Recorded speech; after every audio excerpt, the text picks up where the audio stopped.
My wife racked up $12,000 of credit debt and tax debt and has been hiding it. What did she buy? You guys, my wall is pink. I've been wanting to do that for so long, and I'm so happy I finally did. Well, Matt finally did it. All right, this was first posted August 24th, 2014. Oh my God. I just uncovered what I really hope is everything. There were some red flags that I foolishly ignored. Here's a rough timeline. We've been together since high school and married young, 21 and 20. It was pretty clear from the beginning, and we even had conversations specifically about it, that she would handle the money. Her parents are incredible with money. They are avid couponers, exceptional investors, and mind-bogglingly frugal. It was logical to me that she would inherit at least some of this, and since I hated everything to do with finances, it made perfect sense. More backstory. I'm the primary breadwinner. She makes less than $10K a year from a part-time job. Shortly after we married, she got a couple credit cards and that had cash back or air mileage programs, and explained to me that as long as we kept them paid off, they would basically be giving us free money. A year before we were married, I started working as a freelance contractor. This meant I had to pay estimated taxes every quarter. Last year, tax year 2013, she offered to take over my taxes and I happily agreed. Again, I hate finances. Ugh, taxes suck. I literally have to hire a financial advisor to do my taxes for my business, because can you imagine this brain trying to handle that? I'd be going to prison because I would miss something for sure. I just told her every quarter I made X amount, so send the IRS Y amount. 4 times she told me she would. The last tax season, I found out she lied. Every single time. So wait, you haven't been paying your taxes? We got a massive bill. Oh yeah, tax debt. Duh, it's in the title. Thousands of it from the late fees alone. I only found out because I had to help and sign for the taxes. This basically wiped our nest egg and left us owing $5,000. That's the plumbing in my condo. You might as well shower in the room with me. And left us owing $5,000 that we had to put on a payment plan with the IRS. She apologized and cried a lot and said that she just misunderstood the estimated taxes and this kind of thing would never ever happen again. I shrugged it off. People make mistakes. There is about $4,200 left to pay to the IRS. Jump forward to this June. We moved into a new place. The city requires a credit check to turn on the water, sewage, etc. I go to the office to sign and finalize it, and to my surprise, they require a rather large deposit. I asked about it and they said it was due to the credit check. I looked over the credit report and it had a column that was, "These items negatively affect your score." Most of them were fine, like credit history to sort, but one line really stood out to me. What does it say? Like Chanel, Louis Vuitton. Average balance on all accounts above 30%. When we first got the credit cards, our limit was $2,000. So I thought, okay, $600 in credit debt isn't a big deal. I told my wife about the credit check and the large deposit, and she said something like, "Oh yeah, I'm sorry, I kind of let it slip this last month. It'll be fine next month." What I didn't know at the time was that our credit limit had increased to $5,000 and that we were far past the 30% mark. Just over a month ago, I came home and sat down at the computer, which we both use. My wife comes over and sits next to me and starts telling me about her day. I closed the browser window, which had been open, and behind it is a PDF statement for one of the credit cards. My wife screams, "Close that," and grabs the mouse and closes it.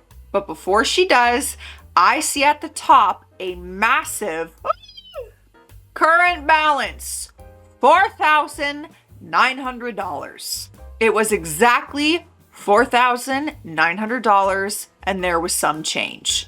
She turns bright red and looks at me with a look of, "Did you just see that?" "Oh, I just saw it." I saw that our credit card is basically maxed out. I say something like $4,900 and she breaks down and starts crying. She explains that it just got out of hand and she lost control and it's been snowballing and she didn't want to tell me about it because it would stress me out and it was all her fault. Then she says something that still pisses me off to think about. Quote, "It all started when you stopped working from home and got a job. I didn't realize you were going to make a lot less money. I didn't realize you were going to be spending it." This pisses me off because I got a 20% raise when I stopped freelancing. It just seemed like less money because of tax withholding, and I was contributing to a 401k, and our health insurance got 10 times better. So there was less cash in the bank every week, but I was making more money. Anyway, we had a long talk and decided the money needs to be transparent. We set up, you need a budget, and she went through and added everything in. We decide that every single week we'll go through our weekly expenses and neither of us will spend any money without telling the other. We plan everything out and figure out that we can pay off the credit card by the end of the year if we eat super cheap and we never go out. At some point during this day-long talk and planning session, I noticed she has left out the other credit card from YNAB. I asked her about it directly, like I looked her dead in the eye and said, "What about Amex?" She looked at me and with a straight face said, "It's at like $400 to $600. I barely ever put anything on it because it doesn't have cash back. I'll pay it off this month, then just close it."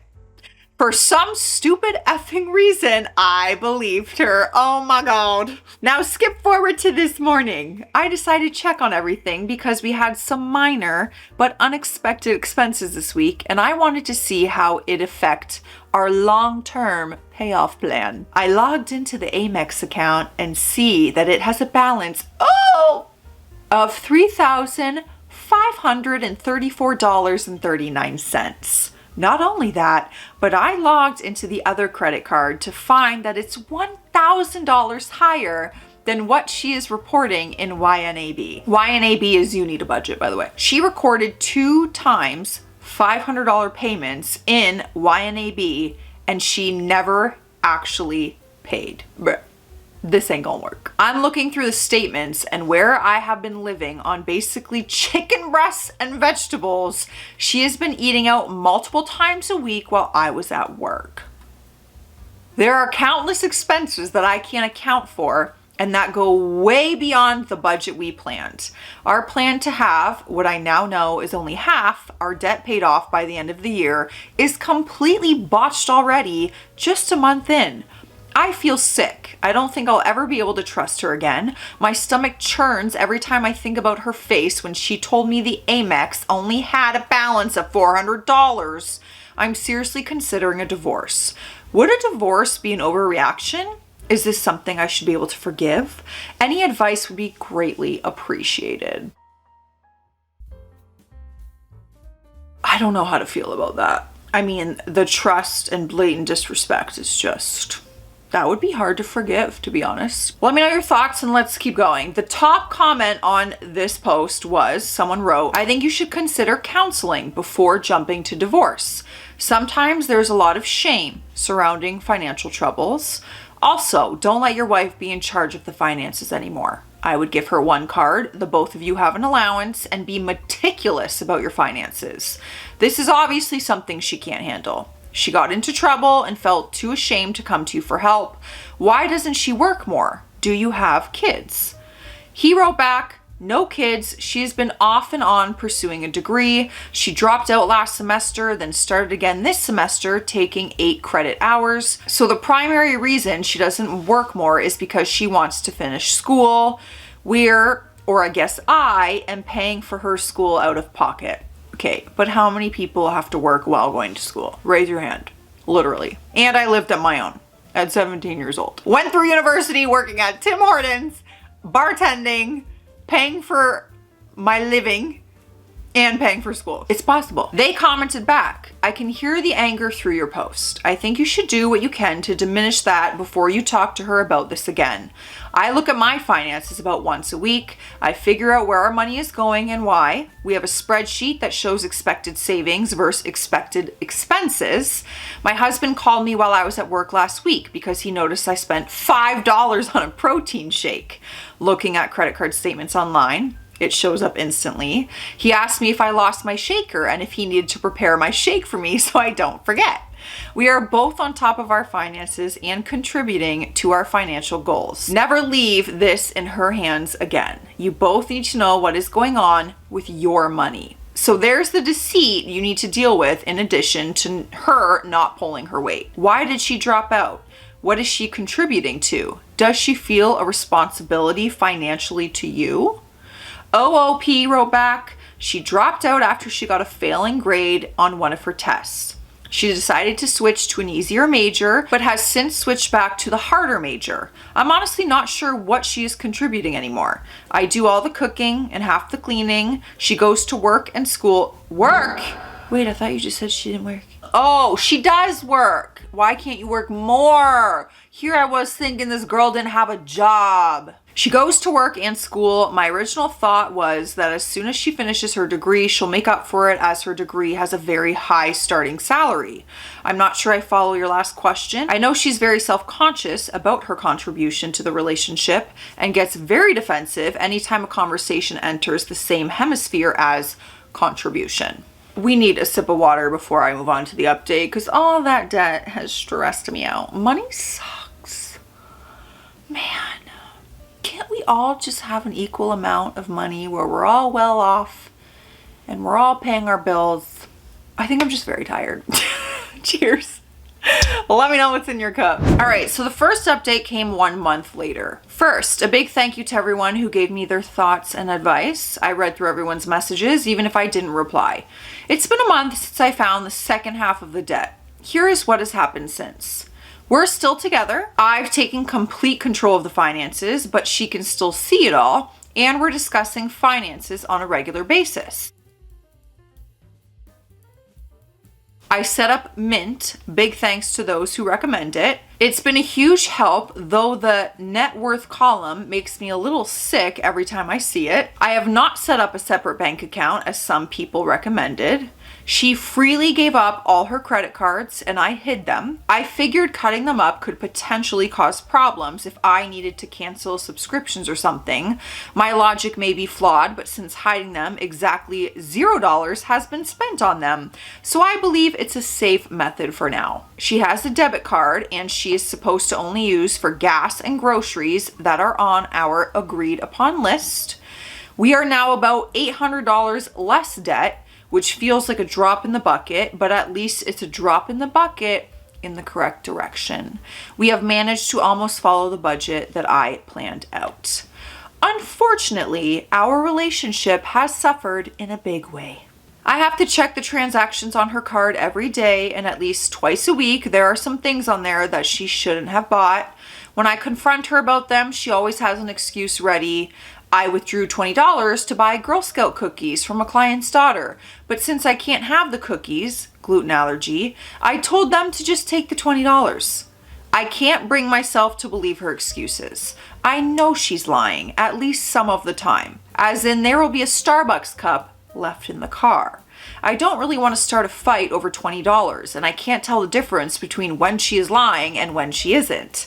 Until a month ago, I thought she never lied. I should take a moment to say, I like strong women. I fell in love with this girl when I was 18 and she was 17 because she was the most mature, independent girl my age that I had ever met, among other qualities. She had a good job for 17. She was moving out of her parents' house. She had a car. In short, for her age, I really thought she had her stuff together. I never wanted the nuclear stay-at-home wife. I wanted a career wife. You know, Claire Underwood from House of Cards. I actually don't know that show. That's the kind of woman I wanted and who I thought I had found.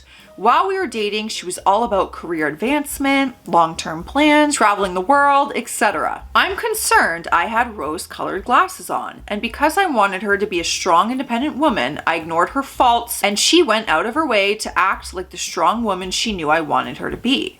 Whenever I find her spending money on things she shouldn't, I either have to let it go, which is bad I assume, or I have to ground a grown-ass woman from her debit card, which I really hate to do. It would feel like you're parenting a teenager. Like, what did you spend? Let me take away your credit card. Like, what a weird position to be in. I hate the idea of my wife being a subordinate or like I have to punish or police her activity. It makes me feel like an a-hole. Not to mention, it's a complete turnoff that she has decimated our intimacy. It's incredibly difficult for me to want to have sex with someone I just had to scold because they broke a budget we both agreed on. Despite telling me she is sorry and that she feels terrible, I feel like I'm fighting alone. It's like instead of being my partner and finding ways to help, I have to actively prevent her from doing further harm. A good example is that she has never looked for scholarships for school. I doubt she could get a free ride or anything, but she hasn't even looked because I've always been there just to pay it off immediately. I get that hunting down and applying for scholarships takes a lot of time and effort, and I have no idea if she would get any, but she could at least look. I've brought it up and she just brushes it off as, I'll look, but I won't qualify for any, so it'll be a waste of time. And then she doesn't look. Another example. A number of people recommended marriage counseling for us and/or therapy for her. I asked her to find a therapist, and then if the therapist thought, after talking with her, that we should do couples counseling, I would be happy to. I reminded her to find a therapist every day for the first week, and a month later, she still hasn't. I don't mind reminding her, but at this point it's pretty clear she is deliberately avoiding it. Every day I'm reminded of our debt, which upsets me, but then I get upset at myself for being upset. For example, I'll turn down going out with friends because it costs money. Then I'll think, damn it, if my wife didn't put me in debt, I could go out with my friends. And then 5 minutes later, I'll think, wow, did I really get mad at my wife because I can't go out with my friends? There are people who can't afford food, and I'm upset that I can't afford a cocktail. I'm an a-hole. So I get trapped in a circle of resenting my wife and then resenting myself for resenting my wife. That's a lot of resentment. I would like to avoid giving the impression that I believe myself blameless in all of this. I appreciate those who pointed it out. I shouldn't have ignored my own finances for so long. I shouldn't have dumped that responsibility on anyone. I let myself get caught up in the fantasy that I was married to a perfect, strong, independent person who could do anything. If I were to pursue a separation or a divorce, I wouldn't try to escape the debt, or at least half the debt. If I wasn't supporting her or paying for her school out of pocket, I could pay it all off in a few months. So why doesn't she start paying off her school? Like, why doesn't she take out loans in her name on her own if she wants to go to school and start working and paying off the debt that way? And then you can take that money and pay off your debt as a couple right now. And then once that's paid off, maybe you can help her out again with school. Is that a bad idea? I thought that was a pretty good idea. I don't know. We're still together, but I haven't forgiven her and I am harboring a lot of resentment. I am so afraid of doing something I'll regret that I'm caught in this limbo. I won't forgive her, but I won't leave her, which isn't fair to her or myself, but I'm too afraid to do either. It's not the money. Money will come and go. It's the continued lying and the lack of effort to make it right that I am having trouble forgiving. On the other hand, divorce really doesn't sound very fun. I am afraid I can never forgive her, but I'm afraid I would never forgive myself if I left her. All right, so the top comment was, I think you should tell her it's time for her to get a full-time job. Her entire paycheck can go to the debt. I don't care if it's McDonald's. She needs a job. OOP wrote back, the problem with this is that I've already paid for her semester of school. She has a part-time job and I really don't want to just throw away the tuition money I've already spent. I know so many people who went to university full-time and worked full-time. A lot of people do that. After the semester is over, however, it's definitely an option. We do have a final update that came 10 months later. I don't know how else to put this. We're still together. We're still in love. And as of today, we're debt free. Wow. Yay. What a feeling. We finally set aside our pride and went to counseling. A big thank you to the Redditors who pushed me to, which was a huge help. She stayed in school at my insistence, but started working her ass off. She took more hours at work and took any odd job she could, like babysitting, dog sitting, house sitting, Okay, he wrote it. He wrote face sitting. Kidding. Of course I'm gonna read that. Whatever, no regrets. She gave up a huge chunk of her nights and weekends and massively reined in her impulse purchases. Her grades did suffer quite a bit, but now she'll be able to cut way back on work and focus much more on school. It's been 10 months, but I feel like we have matured 10 years. Wow, that sounds uppity as F, but who cares? I'm excited. We're much better at communicating and money management. We've learned how to go on cheap dates, and we're both better cooks. We drink and eat out less, so we're both healthier. I don't think this could have turned out better. A big thanks to all of you. Honestly, it really took the change in her was the only way that I think this would last and would be successful and happy. She needed to make the changes on her end. It just had to happen. So let me know your thoughts on this. I'll see you in the comment section. Stay classy out there. Stay sassy. Bye.